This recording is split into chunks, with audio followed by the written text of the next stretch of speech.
જય માતાજી, જય શ્રી કૃષ્ણ. કેમ છો બધા યુટ્યુબ ફેમિલી મિત્રો? મજામાં ને? મજામાં જશો. અમારા હાહુના વિડિયો જોઈને હું વાંધો હોય કા?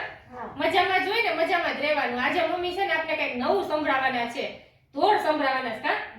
મમ્મી એકલા એકલા ધોળ બોલતા હોય ને એ બધું બસ કહેતા હોય. લોકો આજે આપણે કેમ યુટ્યુબ ફેમિલીને સંભળાવીએ મમ્મીને કહો. એટલે મમ્મી આપણે સાંભળો, ધોળ સંભળાવે છે આપણને. આગર માસનું પિંજરું રે એમાં બેઠા ચરાય કાયાના ઘર રરિયામણા હારે એમાં બેઠા ચરાય રે એ રે અવતાર તરો જાય છે તન મન બાઈને કે શું થયું રે તે તો કોઈનો ભાંગી પીડ દુખી દેખીને દુખી નહીં હારે તો ધન નહીં દૂર રે એ રે અવતાર તરો જાય છે આગરો માસનું પિંજરું રે એમાં બેઠા ચરાય કાયાના ઘર રરિયામણા હારે એમાં મોયા તારા મન રે એ રે અવતાર તરો જાય છે મોટા તે મોટા થઈ ફરે રે ઈ તો કોઈને નો દે માન સાધુ સંતોષ જાણે નહીં હારે ઈ તો મોટા માલા ઊંટ રે એ રે અવતાર તરો જાય છે આગર માસનું પિંજરું રે એમાં બેઠા ચરાય કાયાના ઘર રરિયામણા હારે એમાં મોયા તારા મન રે એ રે અવતાર તરો જાય છે ભક્તિનું ભાતું કરી લેજો રે આગળ ભસ્મી છે વાટ પૂર્ણ કરશો તો યાદ આવશે અરે આગળ નથી કોના હાટ રે રે અવતાર તરો જાય છે આગળ માસનું પિંજરું રે એમાં બેઠા ચરાય કાયાના ઘર રરિયામણા હારે એમાં બેઠા ચરાય રે એ રે અવતાર તારો જાય છે. એના ગીત શું કહેવા માંગે મમ્મી?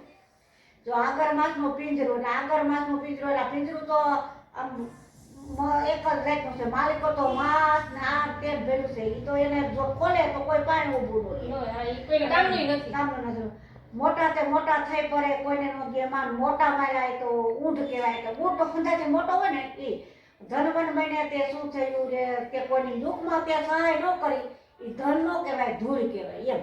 અને દુઃખમાં કોકને આપણે ભક્તિનું ભાતું કરજો આગળ નથી કોઈના ત્યાં કોઈની દુકાનું નથી તે તમે કે ભાતું અમને બાંધી દો ભક્તિનું અમને ભાતું બાંધી દો. ભક્તિ કરી હોય તો જ ભેગી આવે. ભક્તિ કરી હોય ને તો જ ભેગું આવે. ઈ નહીં હવે આપણે હું શું કહેતી હતી કે આપણે જો અહીંયા બધા એમ કહેશે કે અહીંયા તમે કોકને ખવડાવ્યું હોય તો ઉપર તમને ખાવા દે, અહીંયા પછી તમે કોકને કપડા તમારા દીધા હોય તો ઉપર પહેવા દે. સાચું છે?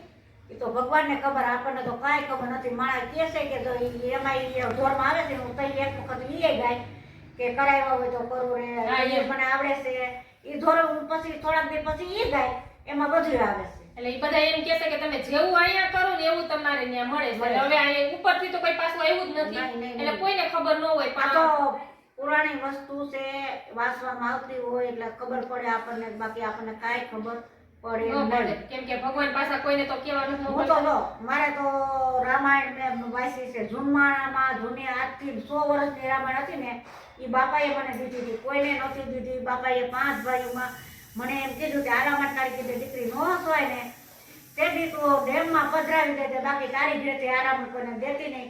મારી પાસે જૂનામાં જૂની રામાયણ ઈ બતાવશો આપણે યુટ્યુબ ફેમિલી મિત્રોને આપણે પડ્યા છે. જૂની રામાયણ પછી જો શિવ પુરાણ વાંચતી, 84 વૈષ્ણવની વાર્તાની બે પેલો ભાગ ને બીજો ભાગ ઈ વાંચતી, પછી ઓખા અરણની છે ઈ વાંચતી રોજ. હા તો કામ કઈ કરતા? રાતે બાર ઈ જ કામ કરતી.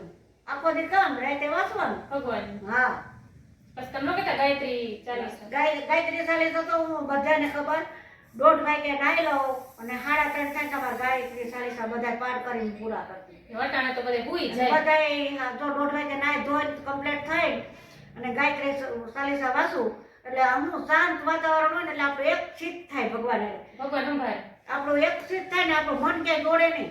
ઓલું તો કોઈ આવ્યું હોય તો બોલે એટલે એમાં ઘૂસવાઈ જાય. એટલે મારે એ ગાયત્રી ચાલીસા હું 1:30 વાગે નાઈ ધોઈ અને પાઠ કરતી રાતના. અને રાતનું જ વાંચવાનું મારે, દિવસનું ન હોય. રાતે બધે પૂજા પાઠ કરું ને એ બધું રાતનું જ કરતી. એટલે આપણને કાંઈ મગજમાં ન આવે, એ જ આપણને મગજમાં આવે. કેમ કે સવારે તો કામ હોય. અમારે કામ હોય, નાના છોકરા હતા. હા, એટલે એ કામ હોય, વાડીનું કામ હોય, ઘરનું કામ હોય. તોય રાતે તમે એટલું થાકતા નહીં કરી શકતા. કરી શકતા. ને અટાણે ન કરી શકતા અમે. કેમ કે ભગવાનનું આપણે દીવાબત્તી કરવા જઈએ તો જલ્દી જલ્દી ટાઈમ જ નથી કોઈ પાસે. 4 સાડા 4 નો થયો ને 4 થાય ને આ તો 3:45 ત્યારે તો મારે ઉઠી જવાનું. એટલે એ ભગવાનની શક્તિ હતી, અત્યારે શક્તિ વહી ગઈ હવે. નો અમે પણ અત્યારે અમે ઉઠી જ ન શકીએ. મમ્મી 6 થાય ને તેમ થાય હજી ઘડીક સુઈ જાય, હજી ઘડીક સુઈ જાય. 5 વાગે ઉઠવું હોય ને તેમ થાય કે ઓહો હવે ટાઈમમાં ઉઠવું પડશે.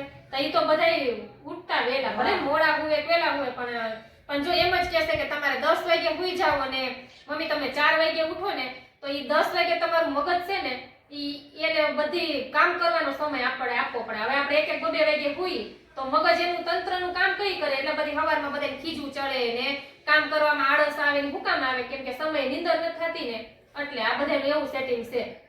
અને હું તો પેલા જો દર ગુરુવારે ગાયત્રી મંદિરે ગયા વગરની કોઈ દી મેં ગુરુવાર રહેતી અને ગાયત્રી મંદિરે દર ગુરુવારે જવાનું. આપણા એ છે ને. હા, દર ગુરુવારે ગમે ત્યાં લગ્ન પ્રસંગમાં હોય, જાન લઈને જવાની હોય, મારે એ નીટ હું કરીને પછી જ જાતી. ગાયત્રીમાં મંદિરે તો ન કહેતા કે આખો શ્રાવણ મહિનો તો ભવનાથ દર્શન કરવા જતા. આખો શ્રાવણ મહિનો તઈ તો હું એકલી જ હતી. કોઈ નહોતું તો એ સવારમાં વહેલી ઉઠીને કામ કરી લઉં અને આખો શ્રાવણ મહિનો ભવનાથ દર્શન કરવા જાતી. કોઈ દી એક દિવસ મેં કાંઈ કેમ કે અમારા નસીબ હારા છે જુનાગઢમાં